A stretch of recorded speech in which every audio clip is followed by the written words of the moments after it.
ابھی ہمیں جوائن کیا ہے محترم جناب طارق اسد ایڈوکیٹ صاحب نے، جو سپریم کورٹ کے وکیل بھی ہیں اور لاپتہ افراد کے حوالے سے پاکستان کے معروف وکیل ہیں۔ السلام علیکم سر، آپ نے ہمیں وقت دیا، بہت شکریہ۔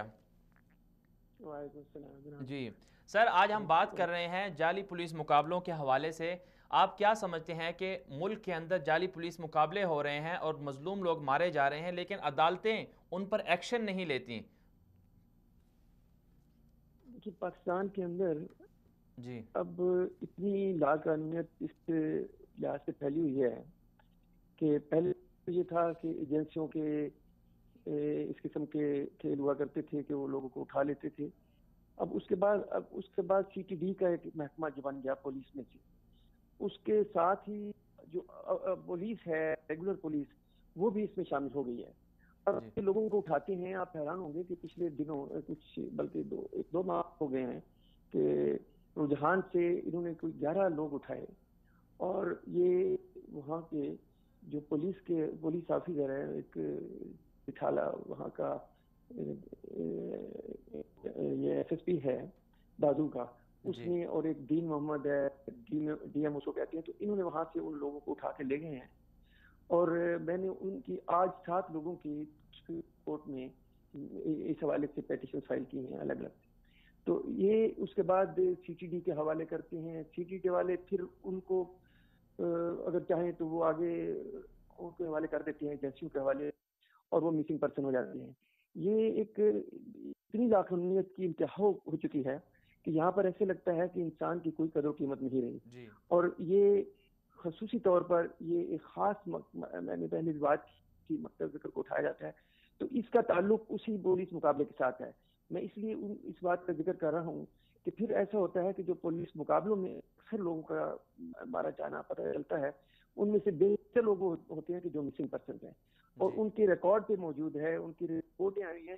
اور آپ جانتے ہیں کہ مسنگ پرسن وہی ہیں جن کو یہ سی ٹی ڈی اٹھاتی ہے یا ایجنسیاں اٹھاتی ہیں، یہ کوئی وہاں سے غائب نہیں ہوتے، یہاں کوئی گم نہیں ہوتے۔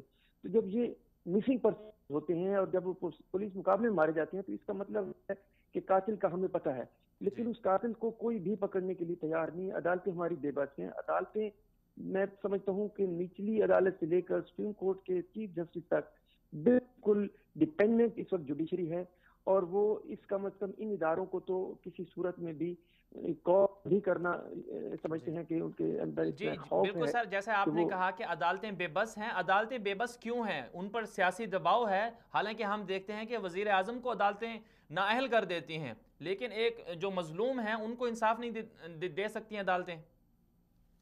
دیکھیے میں یہ کھل کے بات کروں، یہ لوگ جب یہ سیاسی لوگ بھی کہتے ہیں پیچھے اسٹیبلشمنٹ ہے، کیا ہے اسٹیبلشمنٹ؟ جی اصل میں یہ سارا کھیل جو ہے، لوگ فوج کا نام لیتے ہیں، میں سمجھتا ہوں فوج تو ہماری ماشاءاللہ ہماری سرحدوں کی محافظ ہے، لیکن فوج کی جو اوپر والا طبقہ ہے، جو اس کو چیف آف آرمی اسٹاف ہے یا ایس آئی کے چیف ہیں، یہ اصل میں اس پورے کھیل کو چلاتے ہیں، اور پوری حکومت کے اوپر بھی، عدالتوں کے اوپر بھی ان کا پورا دباؤ ہوتا ہے۔ اور یہ فیصلے جو ہو رہے ہیں، آپ سمجھتے ہیں کہ وزیر اعظم کے خلاف فیصلہ ہوا، کیا آپ یہ سمجھتے ہیں کہ عدلیہ کا یہ انڈیپینڈنٹ فیصلہ ہے؟ قطعا نہیں۔ میں اس میں خود بھی پیٹیشنر ہوں، یہ پنجاب کیس کا پہلا کیس میرا ہی ہے۔ میں جانتا ہوں کہ یہ فیصلہ ان کا اپنا نہیں ہے، اور اس کے پیچھے اور کتنے عوامل ہیں۔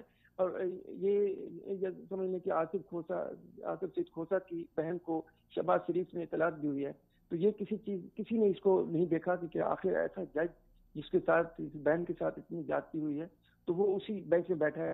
دیکھیے اس بات کو میں زیادہ طوالت نہیں دیتا، اصل میں ہمارا مقصد یہ ہے کہ پولیس مقابلے کیوں ہو رہے ہیں کہ اب میں سمجھتا ہوں کہ ان کے پاس یا تو مسنگ پرسن کی اتنی اکثریت ہو گئی ہے کہ ان کو سنبھالنا مشکل ہو گیا ہے، تو ان کو پولیس مقابلے کر کے مار دے جا رہے ہیں۔ اور آپ کو معلوم ہوگا کچھ پولیس مقابلے ایسی مخصوص قسم کے تھے کہ ملکی صاحب کا، غلام رسول کا، جی اس کے دونوں کے سیکورٹی گارڈ، وہ ان کے قید میں تھے۔